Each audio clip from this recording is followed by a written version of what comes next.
আসসালামু আলাইকুম প্রিয় শিক্ষার্থীরা, আশা করি তোমরা সকলে ভালো আছো। তো পঞ্চম শ্রেণী তোমাদের মধ্যে নিয়ে আসলাম ট্রাপিজিয়াম। এখানে বলছে একটি ট্রাপিজিয়ামের সমান্তরাল বাহু দৈর্ঘ্য হচ্ছে 5 সেন্টিমিটার ও 3 সেন্টিমিটার। একটা ট্রাপিজিয়ামের একটা বাহু দৈর্ঘ্য দেওয়া আছে 5 সেন্টিমিটার ও 3 সেন্টিমিটার।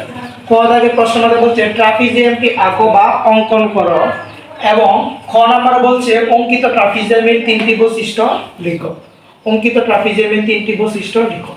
তা আমরা খ দাগে প্রশ্ন বলছে ট্রাপিজিয়ামটি অঙ্কন করব। একটি ট্রাপিজিয়ামের সমান্তরাল বাহু দৈর্ঘ্য দেওয়া আছে 5 সেন্টিমিটার এবং 3 সেন্টিমিটার।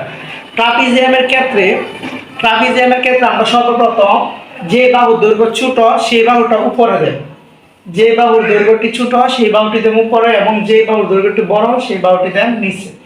তাহলে আমরা প্রথমে 3 সেন্টিমিটার নিচে, আমরা প্রথমে এখানে নিচে 3 সেন্টিমিটার।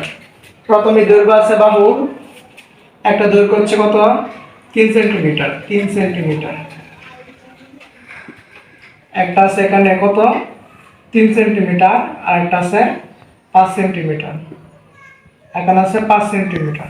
তাহলে আমরা সর্বপ্রথম যে ছোট বাহুটা সেটা দেব উপরে এবং নিচের বাহুটা দেন নিচে। তাহলে তারপর প্রথমে একটা বাহু নিছি, নিচে একটা 5 সেন্টিমিটার বাহু নিছি, তারপর এই বাহু দ্বারা যোগ করছি, এরপর এই বাহু দ্বারা যোগ করছি।